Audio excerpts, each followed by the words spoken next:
Good morning, everyone, and welcome to our challenge solution branch today. So, don't forget to subscribe and hit the bell icon for the latest updates or latest videos.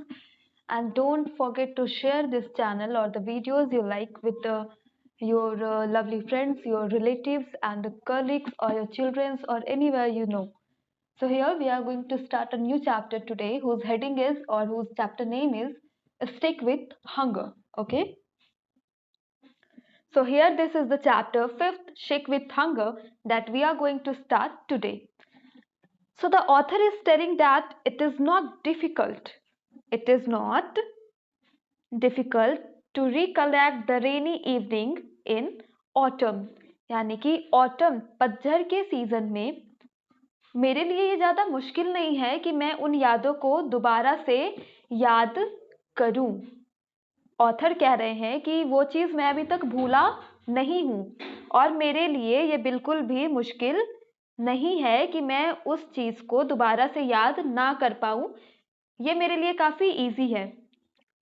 When I stood with my father in one of the busy streets of Moscow, उस time ऐसा हुआ था कि मैं अपने father के साथ Moscow के एक जो मॉस्को में जो स्ट्रीट्स होते हैं ना वो काफ़ी बिजी होते हैं लाइक इन आवर इंडिया। तो मॉस्को के वैसे बहुत सारे बिजी स्ट्रीट्स में से ही एक स्ट्रीट ऐसा था जहाँ पे मैं और मेरे फादर खड़े थे। कब खड़े थे? इन रेनी इवनिंग। शाम का वक्त था और बारिश काफी जोरों शोरों से हो रही थी। I felt that I was slowly but certainly being affected by a strange sickness.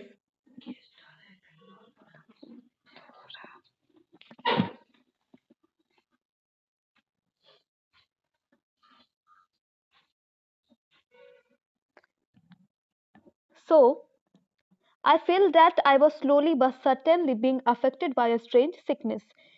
मैं ये फील कर पा रहा था कि धीरे धीरे ही सही मैं ये फील कर पा रहा था कि धीरे धीरे ही सही लेकिन मुझे एक अजीब तरीके की बीमारी हो रही थी।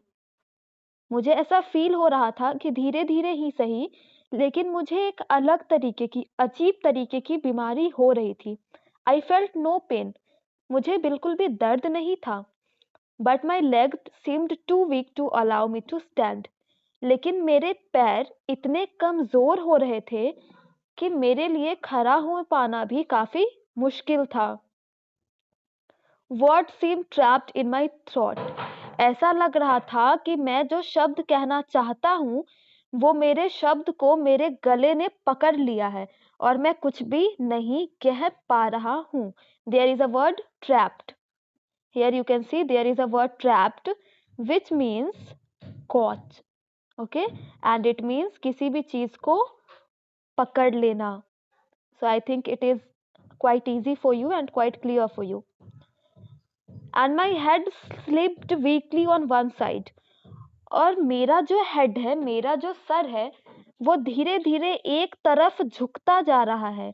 It seemed that I would faint. मुझे ऐसा महसूस हो रहा था कि मैं कभी भी बेहोश हो सकता हूँ. The poet is telling, the author is telling, मेरे लिए उस शाम को याद करना बिल्कुल भी मुश्किल नहीं है जब मैं मॉस्को के एक व्यस्ततम सड़कों में से एक सड़क पर अपने पिता के साथ खड़ा था. ओके, फिर वो आगे कहते हैं कि मुझे ऐसा फील हो रहा था कि मुझे एक अलग सी बीमारी हो रही है. मुझे बिल्कुल भी दर्द नहीं था लेकिन मेरे पैर इतने कमजोर हो रहे थे कि मैं एक जगह पर खड़ा तक नहीं हो पा रहा था. ऐसा लग रहा था कि मैं जो शब्द बोलना चाह रहा हूँ उसे मेरे गले ने पकड़ लिया हो और मेरा सर एक तरफ झुकता ही चला जा रहा था. ऐसा महसूस हो रहा था कि मैं किसी भी वक्त बेहोश हो सकता. So this page clearly tell that beside me on the pavement stood my father in a semi-summer overcoat and a torn cap and big heavy rubber boots on his feet. However savvy his clothes, I loved him dearly. इसके बाद author कहते हैं कि वो और उनके father दोनों ही footpath पे खड़े थे उनके फादर ने एक समर ओवरकोट और एक फटा पुराना कैप पहन रखा था और उनके फादर के पैरों में एक बड़े-बड़े और भारी भरकम रबर के जूते थे। भले ही उनके कपड़े कितने भी पुराने और फटे ओल्ड एंड टॉर्न क्यों ना हो, लेकिन फिर भी ऑथर अपने पिता से काफी प्यार करते थे। 5 महीने पहले इनके पिता मॉस्को आए थे। क्यों आए थे? वो क्लर्क की एक जॉब ढूंढने आए थे। हर दिन इनके पिता शहर में पैदल निकलते थे और एक-एक छोटी से छोटी जगह, एक जगह से दूसरे जगह वो पैदल जाते थे और डिस्परेटली वो उत्सुकता पूर्वक, वो जिज्ञासु होकर जॉब ढूंढने की कोशिश करते थे, लेकिन उन्हें कभी सक्सेस नहीं मिल पाई। इसके साथ ही एक दिन ऐसा आया कि जबरन उन्हें सड़कों पर पैसे मांगने के लिए निकलना पड़ा। जिस फुटपाथ पर ये दोनों खड़े थे, उसी फुटपाथ के सामने एक 3 मंजिली बड़ी सी बिल्डिंग थी, जहां पे कि बाहर एक साइन बोर्ड लटका था और उसके ऊपर लिखा था रेस्टोरेंट। ऑथर का सर पीछे की तरफ झुकता जा रहा था और काफी कमजोर होता जा रहा था। उनमें इतनी भी शक्ति नहीं थी कि वो अपना सर सीधा करके रेस्टोरेंट के विंडो के अंदर लगी लाइट्स को देख सके। लेकिन ये इतना जरूर देख पा रहे थे कि रेस्टोरेंट के अंदर कई सारे लोग इधर-उधर घूम रहे हैं। ये ऑर्केस्ट्रियन को देख पा रहे थे, जो लोग ऑर्केस्ट्रा बजा रहे थे और बहुत सारे म्यूजिकल इंस्ट्रूमेंट अंदर रखे थे। वहाँ पे 2 ऑयल पेंटिंग और कुछ लाइट्स लगी थी।